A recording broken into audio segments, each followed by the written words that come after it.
Family has always been at the center of my life. Among the people closest to me is my niece, an 18-year-old who feels more like a sister. Over the years, we've shared countless memories, leaned on each other during tough times, and celebrated milestones together. She's been a constant in my life, someone I've supported unconditionally no matter the circumstance. Recently, she started dating someone new, a guy from another country. She met him during a short stint he did at her college, and after spending only 3 days together, they began a long-distance relationship. No one in the family had met him or even spoken to him. This was unusual for us because we're a tight-knit group, always welcoming new faces into the fold. As someone who also serves in the military like her boyfriend, I couldn't help but be concerned. Relationships in this lifestyle can be challenging, especially when distance is a factor. My protective instincts kicked in, and I wanted to ensure she was safe and prepared for this new chapter of her life. But I also respected her autonomy. This was her life, and she deserved the freedom to navigate it in her own way. The opportunity arose to show my love and support in a tangible way. I planned an all-expenses-paid vacation for her and her mum to a luxury historic hotel. Everything was set, private suite, fine dining reservations, the works. It was my way of giving back, of showing her how proud I was of her. Little did I know this gesture would soon become a point of contention, unraveling not just our plans, but the very foundation of our relationship. Growing up, my niece and I developed a bond that went beyond the usual aunt-niece dynamic. With only a modest age gap between us, I often felt more like an older sister than an authority figure in her life. I was there for her first big achievements, her heartbreaks, and all the little moments in between that shaped her into the person she is today. When her parents were busy or life threw curveballs her way, I stepped in. Whether it was helping her prepare for exams, navigating personal challenges, or just being someone she could confide in, I made it my mission to be a steady presence in her life. She's always had an independent streak, but that never stopped her from leaning on me when things got tough. In those moments, I saw the vulnerability beneath her strength, and it deepened my commitment to her. This closeness made her recent behavior all the more surprising. Over the past year, I'd sensed subtle shifts, more distance, fewer calls, and a guardedness I wasn't used to. At first, I chalked it up to the natural growing pains of adulthood. But her new relationship seemed to accelerate this change. The niece I knew, who once shared every detail of her life with me, now seemed more reserved and at times evasive. Still, my love for her was unwavering. Even as I noticed these shifts, I pushed aside my own feelings to focus on her needs. When she told me about her boyfriend and her plans to visit him in his country, I was nothing but supportive. I offered to help her get ready, assisting with logistics and ensuring she had everything she needed for the trip. I didn't question her choices or her independence. Instead, I focused on being her ally, reminding her how proud I was of the person she was becoming. My goal was simple: to see her succeed, even if it meant stepping back and letting her take the lead. When my niece first mentioned her boyfriend, it felt like just another update in her life. She described how they met during his brief work placement at her college. Their time together had been short, only 3 days, but it had been enough for them to form a bond strong enough to sustain a long-distance relationship. What stood out to me, though, was how little anyone in the family knew about him. In a family as close-knit as ours, new relationships typically became a topic of excitement. We'd meet the person, welcome them in, and make them part of the group. But this time things were different. No one had met him. No one had spoken to him. There wasn't even a photograph shared or a social media profile we could reference. As someone who also serves in the military, I was curious about his background. She mentioned that he was a senior non-commissioned officer, which meant he had significant experience and likely a few years on her in age. Knowing the challenges and responsibilities that come with military life, I couldn't help but wonder how someone with such a demanding career had entered into such a whirlwind romance with an 18-year-old. Still, I refrained from probing too much. I didn't want to appear overbearing or judgmental. My primary concern was ensuring her safety and well-being, especially given the challenges of traveling to another country to visit someone she barely knew. I trusted her judgment, but felt a need to ask some basic questions: where she'd be staying, how they planned to communicate, and whether she felt fully prepared. Her responses were polite, but vague, leaving me with more questions than answers. I decided not to push too hard, hoping she'd share more when she felt ready. My focus remained on being supportive, even as unease quietly lingered in the back of my mind. As someone who's always found joy in creating memorable experiences for my loved ones, the idea of gifting my niece a weekend getaway felt perfect. It was more than just a trip. It was a celebration of her journey into adulthood and an opportunity for her to relax and enjoy herself. Knowing how much she cherished spending time with her mum, I decided to include her in the plans as well. I went all out, selecting a historic 5-star hotel renowned for its charm and luxury. I booked them a private suite, ensuring they'd have all the comfort they could wish for. I made reservations at highly rated restaurants for both lunch and dinner, carefully curating a culinary experience to complement the trip. Every detail was planned with care, down to arranging for them to visit local landmarks. It was meant to be a weekend of indulgence, something neither of them would ever forget. To me, this was more than just a gift. It was a way to show my niece how much I believed in her. I wanted her to feel celebrated, supported, and loved. After all, she was navigating big changes in her life, and I knew how overwhelming that could feel. The preparations brought me immense satisfaction. I imagined their smiles and laughter, the stories they'd share when they returned. It felt like the perfect way to remind her of the stability and love she could always count on in our family. Yet, as the plans came together, I couldn't shake the small voice of concern in my mind. Her growing distance and reluctance to share details about her boyfriend left me wondering if the gesture would have the intended effect. Still, I pressed on, determined to make the weekend special, even if there were unresolved questions lingering between us. As much as I wanted to focus on the excitement of planning the trip, my concerns about my niece's situation began to weigh on me. The trip to visit her boyfriend in another country was fast approaching, and while I trusted her to make her own decisions, certain things didn't sit right with me. I started by asking her simple questions. Where would she be staying? How long would she be there? And whether she had a way to stay in touch with family during her trip. These weren't unusual questions, especially given my background in the military. I knew how unpredictable life could be, especially when traveling to visit someone in the service. But every time I brought it up, her answers were vague, almost dismissive. She'd tell me she wasn't sure where she'd be staying, or that she'd figure it out when she arrived. When I asked for his contact information, just in case of an emergency, she said they communicated through social media and left it at that. Her responses puzzled me. It wasn't like her to be so reserved, especially when it came to her safety. I made sure to approach the topic gently, reiterating that I only wanted to ensure she had a safe and enjoyable trip. I told her I was proud of her, that I trusted her judgment, and that my questions came from a place of love. But instead of easing the tension, my questions seemed to create more distance between us. She became colder, less responsive, and avoided the subject altogether when possible. I decided not to press her further, respecting her privacy even though it left me uneasy. I wanted her to know I was there for her, but the growing gap between us made it harder to feel like I was doing the right thing. It was during a family dinner that everything took a surprising turn. My mother, always the one to ask the questions no one else dared to, brought up my niece's upcoming trip. She asked casually, "Have you given anyone in the family your boyfriend's contact info yet? Just in case we need to reach you while you're abroad."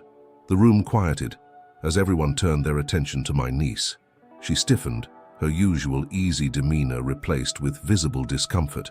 At first, she deflected, giving short, clipped responses about how she hadn't thought about it yet.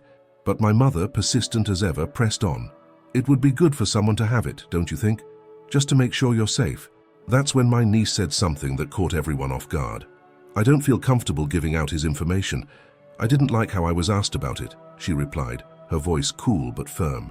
Her words hung in the air, and I could feel the tension rising. My family knew she was referring to my earlier request, and their expressions shifted from curiosity to concern. Then, almost offhandedly, she added, "I told him about it, and he didn't like it either. He even mentioned it to his commanding officer."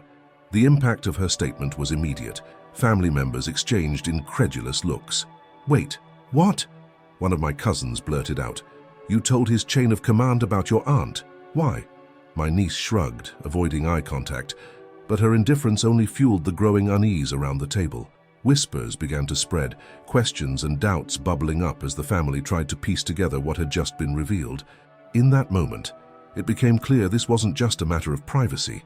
It had escalated into something much bigger, leaving everyone, including me, to grapple with the implications of her actions. The rest of the dinner was tense. Conversations turned hushed, and the atmosphere, once lively, became awkward. My niece seemed oblivious to the ripple effect of her words, focusing on her plate and avoiding any further questions. Meanwhile, the rest of us exchanged uneasy glances, silently processing what had just been said. After dinner, my mom pulled me aside. "Did you know she was upset about the way you asked her?" she asked in a low voice. I shook my head. "Not really. She seemed distant, but I didn't push her," I replied, trying to piece together how things had escalated to this point. "And she reported it to his chain of command. What does that even mean?" It wasn't just my mom who had questions. Other family members began reaching out to me after the dinner, sharing their concerns. Some were confused about why my niece would take something so seemingly innocent and turn it into a formal complaint. Others were outright angry, questioning her motives and whether her boyfriend had influenced her decisions. In an attempt to clear the air, I sent screenshots of our text exchange to a few family members.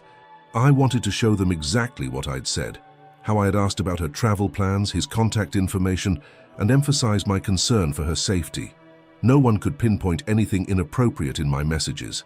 If anything, the text reflected my usual tone, calm, respectful, and supportive. Despite this, the damage was done.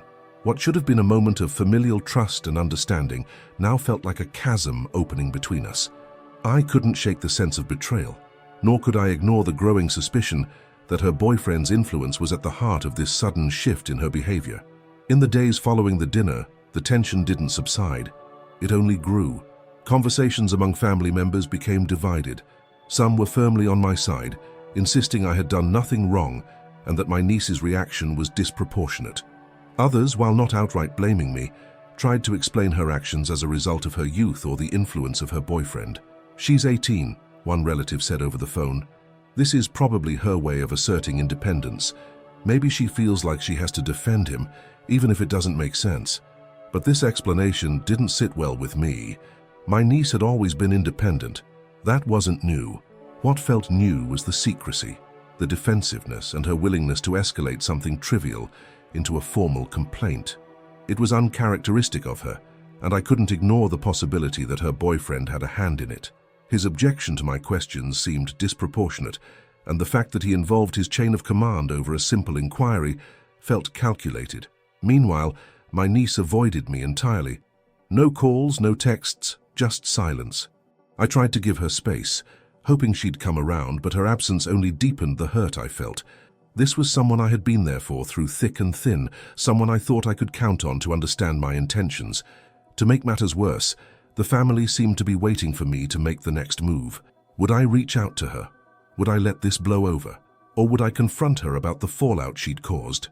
I didn't have answers, but I did know one thing. The plans I had made for her trip no longer felt like a celebration. Instead, they felt like an obligation I wasn't sure I wanted to fulfill anymore. As the silence stretched on between me and my niece, I found myself at a crossroads. The trip I had planned for her and her mom loomed ahead, but the excitement I once felt had completely evaporated. What was meant to be a gesture of love and encouragement now felt tainted by her actions and the wedge they had driven between us. The family's expectations weighed heavily on me.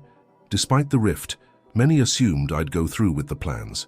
Some even suggested the trip could serve as an olive branch, a way to mend the growing divide. "Maybe this is exactly what she needs," one relative offered. "A chance to reconnect and realize how much you care." But the idea of going through with it left me feeling conflicted. How could I reward someone who had shown such disregard for my intentions and, by extension, my feelings? I couldn't ignore how used and betrayed I felt. All I had ever done was support her, and yet she had turned a simple, well-meaning request into a point of contention. Financing a weekend of luxury for her after everything that had happened felt like rewarding behavior I couldn't condone. At the same time, canceling outright felt drastic, almost punitive. I didn't want to appear vindictive or petty, especially not to the rest of the family. I knew how closely they were watching, and I could already hear the debates my decision would spark. Was I taking things too personally, or was this an opportunity to set boundaries and remind her that actions have consequences? The question gnawed at me, and the clock was ticking. I had to decide soon whether to go ahead with the trip, cancel it entirely, or rework the plans to exclude her. Each option carried its own set of implications, and none of them felt entirely right. After countless nights of deliberation, I made the difficult decision to cancel the trip entirely. The choice didn't come easily. It was the result of a mix of hurt, frustration, and a growing realization that I couldn't keep pouring into a relationship where my efforts weren't reciprocated. The more I thought about it, the clearer it became that financing a luxurious getaway for someone who had treated me with such disregard wasn't something I could justify. I called my niece's mum first to break the news. It wasn't a conversation I was looking forward to, but I felt she deserved to hear it from me directly. "I've been thinking a lot about the trip," I began, trying to keep my tone neutral. "Given everything that's happened, I don't feel comfortable moving forward with it." Her initial reaction was silence, followed by a hesitant, "I understand." To my surprise, there was no anger or pushback, just a hint of disappointment. "I know things between you two have been strained," she said carefully. "I just hope this doesn't make things worse." Her response gave me pause. I had expected frustration, or at least an attempt to change my mind, but instead she seemed resigned. It made me wonder if she too had noticed the growing distance and was struggling to reconcile her daughter's behavior with the person we both thought we knew. After the call, I felt a strange mix of relief and guilt. Relief that I had finally made a decision and set a boundary, but guilt over the possibility that this might deepen the divide between me and my niece. I didn't want to sever ties or escalate the conflict, but I also couldn't ignore how her actions had affected me. For now, the trip was off the table. Whether this decision would bring clarity or more conflict remained to be seen, but at least I felt like I had taken a step toward protecting my own sense of peace. News of the cancellation spread quickly through the family, and as expected, reactions were mixed. Some were fully supportive, expressing that it was the right decision. "You shouldn't have to reward someone who clearly doesn't appreciate what you've done," one relative told me. "She needs to learn that her actions have consequences." Others, however, were more critical. "Is this really worth the fallout?" another family member asked. Canceling the trip might just push her further away. These comments stung because they implied I was being petty or vindictive, which was never my intention. I wasn't looking to punish my niece. I was trying to take a stand for my own self-respect. My mom, always the voice of reason, was more diplomatic. "I get why you cancelled," she said during one of our phone calls, "but I think you should talk to her directly. Make it clear why you felt this was the right thing to do. Otherwise, she might misinterpret your decision as anger rather than hurt." Her advice made sense, but the thought of reaching out felt daunting. Every interaction with my niece since the incident had been cold or avoided entirely. Would she even listen to what I had to say? Still, I knew I couldn't leave things open to interpretation. I didn't want her or anyone else in the family to see this as an act of spite. At the same time, I began to hear whispers about her reaction. She wasn't openly upset, but according to her mum, she was hurt by the cancellation. This added another layer of complexity to my emotions. Part of me hoped this might lead to some reflection on her part, but another part worried that it would only entrench her feelings of defiance and resentment. The gap between us, once small and manageable, now felt like a canyon I wasn't sure how to cross. As the days turned into weeks, my niece's silence continued. Despite the growing tension, I still hoped for some sort of resolution, but each passing day made it feel more unlikely. I found myself obsessing over her lack of response. Was she still angry, confused, or just indifferent? The uncertainty gnawed at me, but I wasn't sure how to approach her without feeling like I was forcing her into a conversation she wasn't ready to have. The truth was, her silence hurt, not just because she hadn't spoken to me, but because it felt like a rejection of everything I had done for her. The trip, the support, the countless moments where I had put her needs above my own, it all seemed to have meant so little in the face of her actions. I couldn't help but wonder if she was listening to her boyfriend more than she was listening to her own family. I had always been her ally, her safe space, but now it felt like the roles had shifted. She had built walls I couldn't break through, and the longer she stayed silent, the more those walls seemed insurmountable. It was difficult not to feel like I had lost her. She was growing into her own person, yes, but I had never imagined that growth would come at the expense of our bond. One evening I sat down to write her a message. I needed to explain how I felt, how hurt I was by her actions, and how much I wished things could go back to the way they were. I didn't want her to think I was angry with her, just disappointed. But even as I typed, the words didn't seem right. I couldn't find a way to express everything I was feeling without sounding accusatory or bitter. In the end, I deleted the message, unsure of how to bridge the gap. For now, all I could do was wait, holding on to the hope that, eventually, she'd find her way back to me. In the absence of any communication from my niece, I turned to the people I trusted most for guidance. My mentors in the military had always been a source of wisdom, and given the unusual nature of the situation, I thought they might offer clarity. They listened as I recounted everything. The questions I'd asked, the context of her trip, and her boyfriend's decision to escalate the matter to his chain of command. Their responses were reassuring. "You didn't do anything wrong," one of them said plainly. "It's standard to ask about safety and contact details, especially given the circumstances." His reaction is what seems off here. Another mentor, someone who had years of experience balancing military life and family dynamics, pointed out something I hadn't considered. This isn't just about her boyfriend reporting you. It's about control. He might be trying to isolate her or drive a wedge between her and the people who care about her. Their words hit me hard. I had always prided myself on being someone my niece could trust, someone who would never overstep or make her feel suffocated. But now, it seemed like my genuine concern had been twisted into something else entirely. The possibility that her boyfriend might be influencing her actions only deepened my resolve to protect her, even if it meant giving her the space she seemed to want right now. At the same time, I also spoke with close family members who had witnessed the fallout. They were sympathetic, but encouraged me to consider the bigger picture. "She's young," my mom reminded me gently, "and relationships at that age can feel all-consuming. She might not even realize how her behavior is affecting you." Hearing these perspectives didn't fix the hurt, but it did help me reframe my feelings. While I couldn't control her choices, I could control how I responded. If she needed time to figure things out, I would give it to her. But I also couldn't keep ignoring the impact this situation had on my own sense of trust and security. As I tried to make sense of my niece's actions, I couldn't ignore the lingering questions about her boyfriend. He was an enigma, someone none of us had met, spoken to, or even seen. Despite her evasiveness, I knew a few details about him, and the pieces didn't quite add up. His rank as a senior non-commissioned officer suggested he wasn't some fresh-faced recruit. He was older, more established, and likely carried significant influence both professionally and personally.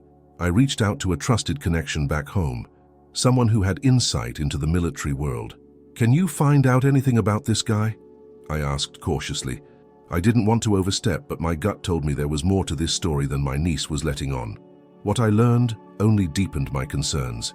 While I couldn't confirm exact details, it was clear that he was significantly older than her, enough to raise eyebrows. His rank, experience, and demeanor painted a picture of someone who might be used to control and authority. Suddenly, his extreme reaction to my simple request for contact information made more sense. It wasn't just about privacy. It was about maintaining control over her narrative and who had access to her. This realization hit me hard. My niece, young and impressionable, had fallen for someone who might not have her best interests at heart.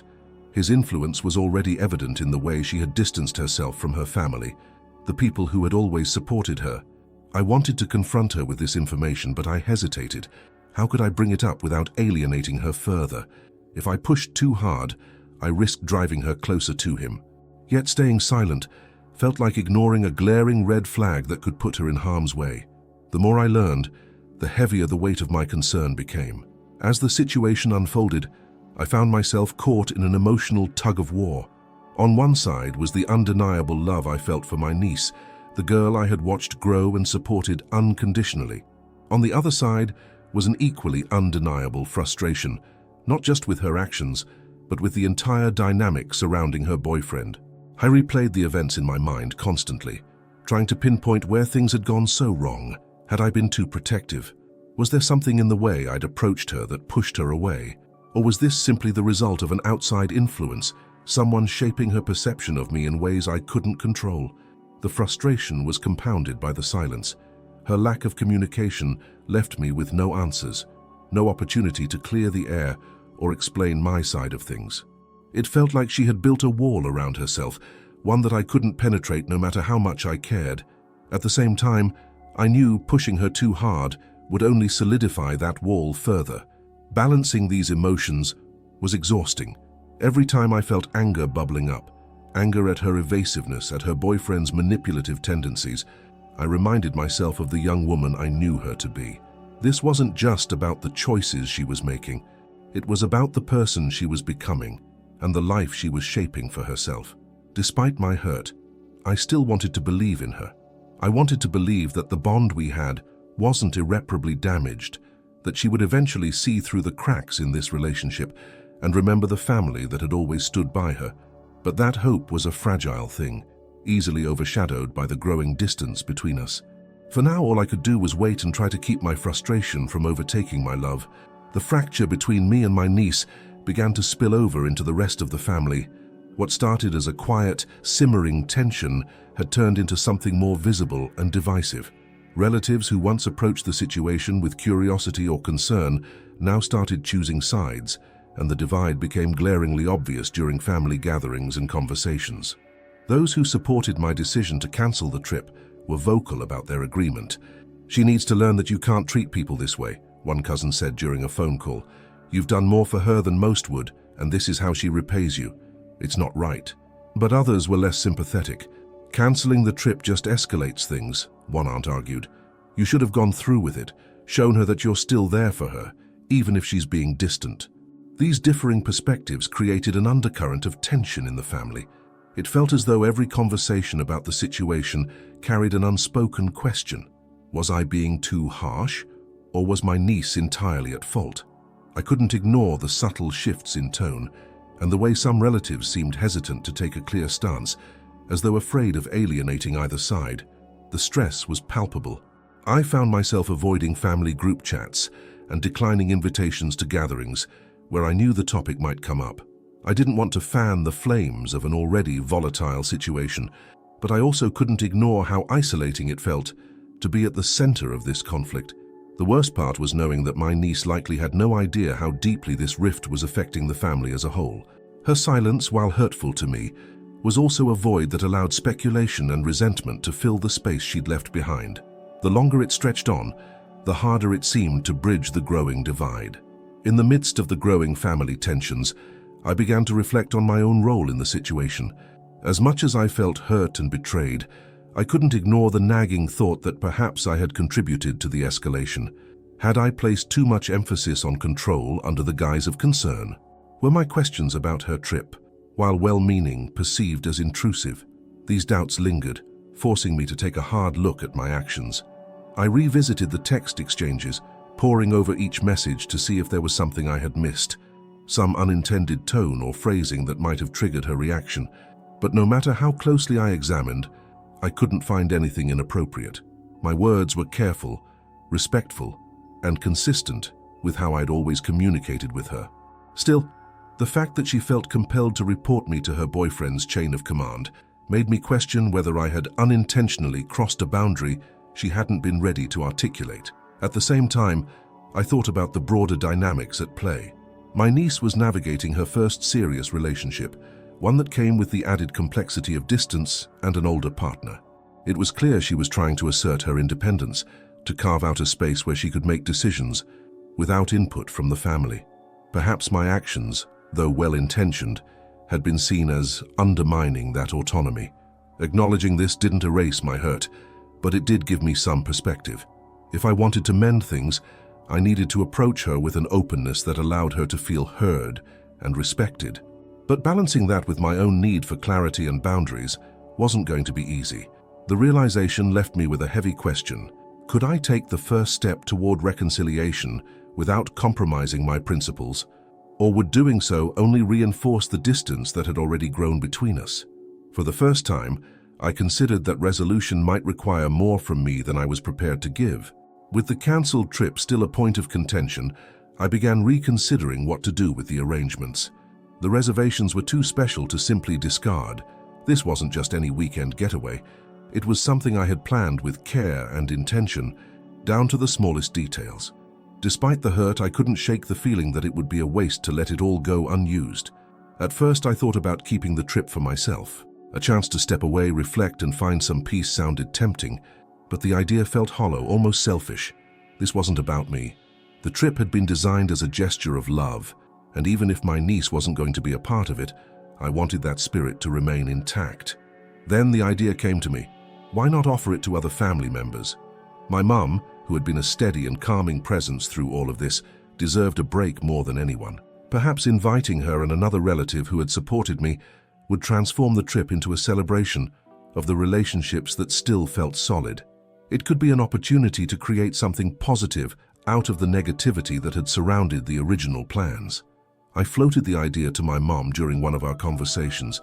"I've been thinking about the trip," I said carefully. "What if you went instead? Maybe take another family member with you. It feels like such a waste to cancel it completely." Her response was cautious but supportive. "If that's what you want to do, I think it's a good idea," she said. "But are you sure you're ready to move on from the original plan?" Her question gave me pause. Was I ready? Or was this just a way to avoid dealing with the deeper conflict? As I mulled over the decision, I realized this might be the first real step toward reclaiming some control over the situation and my own peace of mind. As I finalized my decision to reassign the trip, the ripple effect of the situation became even more evident. The family was abuzz with opinions about my choice, each perspective adding another layer to the already complex dynamic. For some, the decision was a relief. "Good for you," a cousin said when I shared the news. "You deserve to enjoy something out of this mess, even if it's indirectly." Others, however, saw it differently. "Doesn't this just make things worse with her?" an aunt asked pointedly. Cancelling was one thing, but giving the trip to someone else might feel like a slap in the face. It wasn't that I hadn't considered this reaction. I had. But as much as I cared about my niece and the implications of my actions, I couldn't keep bending over backward to accommodate someone who wasn't willing to meet me halfway. Reassigning the trip wasn't about punishing her. It was about salvaging something positive from an otherwise painful situation. What surprised me most was the way the decision seemed to polarize the family further. Those who supported my niece's stance now viewed the gesture as an unnecessary escalation, while those on my side praised it as a firm but fair boundary. The division was subtle but undeniable, and I couldn't help but wonder how much of the fallout my niece was even aware of. Through it all, I remained steadfast in my choice. The trip had been planned out of love, and while it wouldn't serve its original purpose, it could still bring joy to people who appreciated the effort behind it. I told myself that was what mattered most. Still, the doubts lingered. Was this the right move, or was I inadvertently widening the gap between us? Each action I took seemed to carry unintended consequences, leaving me questioning how to move forward without causing more harm. As the days passed and the restructured trip drew closer, the unresolved tension with my niece weighed heavily on me. Despite everything that had happened, I still felt the urge to reach out to her, to try to bridge the gap before it became too wide to cross. I wasn't sure what I wanted to say, but I knew I needed to acknowledge the situation, if not for her sake, then for my own peace of mind. One evening, I sat down with my phone and began drafting a message. I started by expressing how much I cared about her and how difficult it had been for me to make the decisions I'd made. I explained that the trip cancellation wasn't about punishing her, but about the hurt I felt over the way things had unfolded. I wanted her to understand my perspective, but I also wanted to leave space for her to share hers. As I typed, the words began to flow more freely. I admitted my frustration, but tempered it with my love for her, emphasizing how much I valued our relationship and how much I hoped we could find a way forward. By the time I finished, the message was long. Too long, probably, but it felt like it said everything I needed to say. And yet, as I hovered over the send button, doubt crept in. Would this message help mend the rift, or would it only exacerbate the tension? Would she see it as an olive branch, or as another attempt to control the narrative? In the end, I closed the message and set my phone aside. Something in me wasn't ready to send it. Perhaps it was fear, or perhaps it was the growing realization that no amount of words could fix this unless she was willing to meet me halfway. For now, the message remained unsent, a silent testament to the complexities of love, pride, and hurt that had come to define our relationship. With the trip repurposed and final arrangements made, I began to feel a faint sense of relief. My mum and another close family member had graciously accepted the offer to take the vacation, and seeing their excitement brought a bittersweet satisfaction. It wasn't the outcome I had envisioned when I first planned the getaway, but at least it would still bring joy to people I cared about. As the departure date approached, I focused on making sure every detail was perfect for them. I confirmed the reservations, double-checked itineraries, and even arranged for a small welcome package to be delivered to their room upon arrival. This attention to detail was my way of staying connected to the trip, even if I wouldn't be there myself. The family's reaction to the change was varied. My mom, ever the peacemaker, expressed gratitude, but also reminded me gently of the bigger picture. "You've turned this into something positive," she said. "But don't forget what this was about in the first place. This isn't the end of the story." Her words lingered with me. The trip had always been about celebrating my niece and showing her how proud I was of her, and while it no longer served that purpose, it didn't erase the feelings behind it. I realized that in many ways repurposing the trip was also an attempt to reclaim a sense of control and closure in a situation that had felt so out of my hands. As my mom and the other relatives set off for their weekend getaway, I felt a mix of emotions. There was relief in knowing the trip wouldn't go to waste, but also a pang of sadness as I thought about what could have been. It was a reminder of the distance between my niece and me, a distance that, despite my best efforts, remained unresolved. Even as I focused on the positive, the absence of her presence was a quiet echo of the conflict that still hung in the air. With the trip behind me, the space it left felt like an invitation to finally address the lingering conflict with my niece. Avoidance had only widened the gap, and while I wasn't entirely sure how to approach her, I knew that staying silent wasn't a solution. It was time to try and open the door to reconciliation, even if it meant stepping into uncomfortable territory. I decided to start small. A casual message, not too heavy, just enough to let her know I was still thinking about her. "Hey," I wrote, "just wanted to check in and see how you've been. I miss you and hope we can talk soon." The wait for her response felt excruciatingly long, though in reality it was only a day before she replied. Her message was brief, polite, but distant. "Hi, I'm doing okay, thanks for checking in." It wasn't the warm reunion I'd hoped for, but it was a start. I replied carefully, asking about her life, her plans, and trying to rebuild a thread of conversation. The exchanges were slow and hesitant, like walking on eggshells, but they were something. In one of our brief chats, I brought up the trip, not to rehash old arguments, but to acknowledge the elephant in the room. "I know things didn't go as planned with the vacation," I said. "I just want you to know that it was never about anything but wanting to do something special for you. If I hurt you in any way, I'm sorry." Her response came after a long pause. "I appreciate that. I think we both just need time." Her words were a mix of hope and hesitation, but they left me with a small sense of relief. Maybe we weren't ready to fully address the deeper issues yet, but at least the lines of communication were open again. After our brief conversation, I felt a tentative sense of relief. The ice between us had cracked, if only slightly, and the possibility of rebuilding our relationship no longer seemed entirely out of reach. But as much as I wanted to jump straight into fixing things, I realized that moving forward required patience, balance, and a willingness to let her set the pace. I made a conscious decision to approach our relationship differently. Instead of focusing on the hurt or trying to resolve every issue immediately, I decided to meet her where she was. If that meant having shallow, surface-level conversations for a while, so be it. Trust wasn't something I could force. It had to be rebuilt gradually. This shift in perspective wasn't easy. There were moments when I felt tempted to bring up the unresolved conflict, to explain my side or demand answers. But each time, I reminded myself of the bigger picture. This wasn't about being right. It was about restoring a bond that had been one of the most meaningful parts of my life. As part of this effort, I also began focusing more on my own well-being. I realized that much of my frustration stemmed from feeling powerless in the situation, and I needed to regain a sense of control over my emotions and reactions. I turned to close friends and mentors for support, leaning on their advice to navigate the delicate balance between showing love and maintaining my own boundaries. Slowly, I started to feel less burdened by the conflict. My niece's words, "I think we both just need time," played over in my mind, reminding me that healing wasn't a linear process. It required effort, patience, and an openness to change. I wasn't sure what the future held for us, but for the first time in a while, I felt like there was a path forward. It wasn't perfect, but it was a start, and sometimes That's all you need.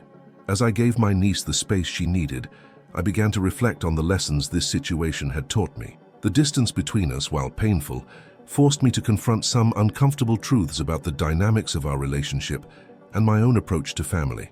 It wasn't just about what had happened with her boyfriend or the cancelled trip. It was about how we communicated, how we set boundaries, and how we navigated the inevitable growing pains of her adulthood. One of the hardest realizations was that my support, though always well-intentioned, might have been overwhelming at times. I had poured so much energy into being there for her that I may have unintentionally created an expectation of closeness she didn't always want or need. While I still believed my concerns about her trip were valid, I also understood that my approach might have come across as intrusive, especially to someone trying to assert her independence. At the same time, I recognized the importance of setting boundaries for myself. Supporting someone doesn't mean sacrificing your own well-being, and this experience taught me that it's okay to step back when your efforts aren't appreciated. It doesn't mean you love them any less. It means you're protecting your own peace, something I had neglected for far too long. The other key lesson was about patience. Relationships, especially family ones, are complex and often messy. They require constant nurturing and a willingness to adapt as people grow and change. I couldn't control my niece's actions or feelings, but I could control how I responded to them. By giving her space, I wasn't giving up on our relationship. I was giving it room to heal.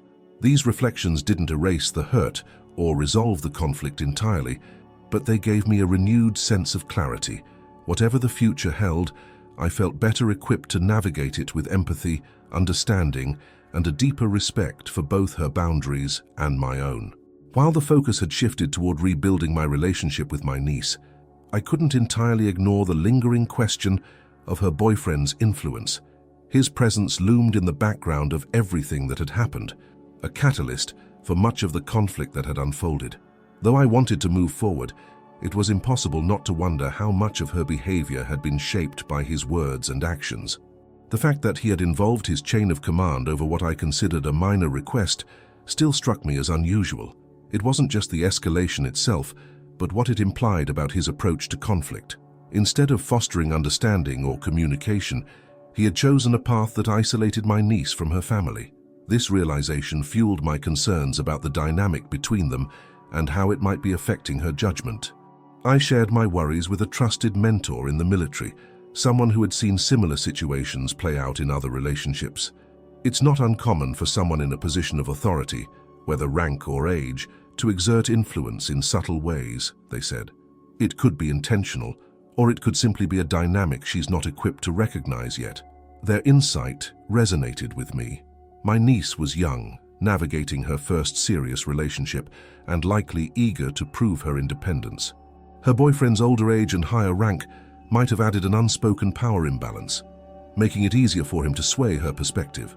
Still, I knew confronting her about it directly would only push her further away. If I wanted to support her, I needed to focus on maintaining an open line of communication and being a steady presence in her life. She would need to come to her own conclusions about their relationship, and my role was simply to be there when she did. With time, patience, and a shift in approach, I began to notice small signs of progress in my relationship with my niece. Our conversations, while still tentative, started to feel less guarded. She would occasionally reach out first, something she hadn't done in months, and her tone carried traces of the warmth I had once known so well. I took these moments as encouragement and leaned into them gently, careful not to overwhelm her or revisit the sore points of our past conflicts. Instead, I focused on rebuilding trust through small, consistent actions, checking in about her day, sharing stories from my own life, and reminding her, in subtle ways, that I was still a safe place for her. One day, she surprised me by bringing up the trip herself. "I heard Grandma had a great time," she said during one of our chats.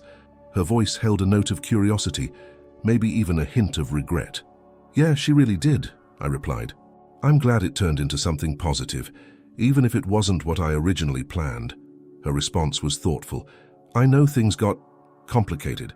I didn't mean for everything to get so messy." Hearing her acknowledge the situation, even in a roundabout way, was a breakthrough. "I know you didn't," I said softly, "and I didn't handle everything perfectly either. I just want you to know that no matter what, I'm here for you." There was a pause on her end, but I could sense she was listening. "Thanks," she said finally. "That means a lot." It wasn't a grand reconciliation, but it was a meaningful step forward. For the first time in a long while, I felt a flicker of hope that we could restore what had been lost, not overnight, but in time, with mutual effort and understanding. The bridge between us, once broken, was slowly being rebuilt. As I reflect on everything that has happened, the betrayal, the silence, the cancelled trip, and the small but significant steps toward reconciliation, I'm left with a lingering sense of uncertainty. Relationships, especially with family, are rarely linear. They ebb and flow, shaped by the people we once were, but maybe that's okay. Maybe relationships aren't meant to be static. What matters is the effort we both seem willing to make, however slow or imperfect it might be. I still worry about her, about the choices she's making and the people influencing her life, but I've learned that my role isn't to control or protect. It's to be a source of steady, unconditional support. The cancelled trip feels like a metaphor for our relationship, something that didn't go as planned, but still found a way to bring some joy and meaning. My niece may not have been part of it, but the experience reminded me of the importance of creating positive moments wherever you can. Even amidst conflict, there's room for growth and healing. Still, the question that started it all, "Am I the asshole?" lingers in my mind. Did I overstep by asking too much? Or was I justified in setting boundaries when her actions crossed lines? Was cancelling the trip a fair response, or did it only serve to deepen the divide? I may never have definitive answers, but perhaps that's not the point. What matters is the intent behind my actions and the lessons I've learned along the way. As we move forward, the path ahead remains uncertain, but one thing is clear. Relationships, like all meaningful things, require effort, forgiveness, and a willingness to grow. Whether my niece and I can fully mend our bond remains to be seen, but I'm committed to trying, one step, one conversation, one act of love at a time,